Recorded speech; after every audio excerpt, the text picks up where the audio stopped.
আমাদের ভাইদেরকে সাজা প্রদান করেন। সর্বোচ্চ সাজা ফাঁসি থেকে শুরু করে যাবজ্জীবন এবং বিভিন্ন মেয়াদের সাজা, যাদের এখনো পর্যন্ত সাজা শেষ হওয়ার পরেও কারাগার থেকে বাইর হওয়ার কোনো সুযোগ দেন নাই তাদেরকে। কিন্তু আমরা জানি, আমরা সকলে জানি, একজন নাগরিক হিসাবে প্রত্যেকটা নাগরিকের, বাংলাদেশের প্রত্যেকটা নাগরিকের জামিন পাওয়ার অধিকার আছে। আমরা শুধুমাত্র বিডিআর সদস্য হওয়াতে আমরা এই জামিন থেকে সকলে বঞ্চিত হয়েছি।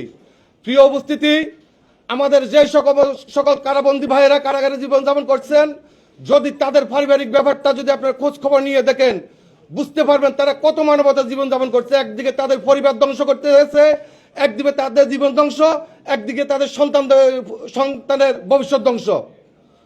এতগুলো মানবতার জীবন নিয়ে আমাদের বিডিআর পরিবারের জীবনযাপন করে যাচ্ছেন। প্রিয় উপস্থিতি, আজকে আপনাদের সকলের মাধ্যমে আমরা সরকারকে জানাবো এবং বাংলাদেশ সরকারের সকল উপদেষ্টা মহোদয়ের কাছ থেকে আমরা দাবি জানাচ্ছি, আমরাও চাই প্রকৃত খুনিদের সাজার আয়ত্তে রেখে তাদের বিচার হোক। তার সাথে সাথে এটাও আমরা চাই আমাদের কোনো নিরপরাধ জেলবন্দি ভাই যেন এই সাজার আওতায় না থাকে। তাই আমি আরো কিছু আপনাদের কাছে উল্লেখ করতেছি। তো তারা ক্ষান্ত অন্যায়, আপনারা আমাদের জেলবন্দি ভাইদের কাছ থেকে যদি আপনারা গিয়ে শুনতে পারেন, দেখতে পারবেন ওখানে আমাদের অনেক জেলবন্দি ভাইকে নির্যাতন নামে এমন তো ভাবে করছে, ড্রিল মেশিন দিয়ে তাদেরকে ছিদ্র করা হয়েছে এবং গরম পানিতে তাদেরকে হিট দেওয়া হয়েছে এবং আয়ুপথে ডিম দেওয়া হয়েছে।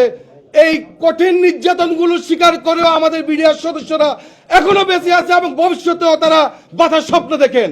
কিন্তু এই স্বপ্নগুলো আপনারা জাতির বিবেক, আপনারা আমাদের কাছে যে সমস্ত সাংবাদিক ভাইয়েরা উপস্থিত আছেন, আপনারা জাতির বিবেক, আপনাদের মাধ্যমে আমরা আমাদের এই খবরগুলো পৌঁছাতে চাই বর্তমান বাংলাদেশ সরকারের কাছে। আপনাদের এই খবরের মাধ্যমে যেন আমাদের কারা নির্যাতিত ভাইরা যেন সকল প্রকার মামলা থেকে অব্যাহতি পেয়ে যেন পুনরায় আমাদের মাঝে ফিরে আসতে পারেন এবং তার সাথে সাথে তাদেরকে জামিনের মাধ্যমে মামলা থেকে অব্যাহতি দিয়ে পুনরায় যেন তাদের সম্মান ফিরিয়ে দিয়ে তাদেরকে চাকরিতে পূর্ণ বহাল করা হয়। প্রিয় উপস্থিতি, এই ঘটনার সাথে তারা শুধু পিলখানাতে শান্ত হন নাই, পিলখানার ভিতরে এবং বাইরের বাংলাদেশের প্রতিটি স্থাপনায় তারা সর্বমোট 18,519 জন সদস্যকে ক্ষতিগ্রস্ত করেছেন। তারা বিভিন্নভাবে দায় দিয়েছেন যে বিডিআর এর সদস্যরা বিদ্রোহ করেছেন। না, বিডিআর সদস্যরা কোনো বিদ্রোহ করে নাই, বিদ্রোহ করেছেন তৎকালীন সরকার। তার ক্ষমতাকে ফাঁকাভুক্ত করার জন্য এই বিডিআর ঘটনাটা ঘটাই দিয়ে তৎকালীন 25-26 ফেব্রুয়ারি উনি ফাঁকাভুক্ত করেছেন।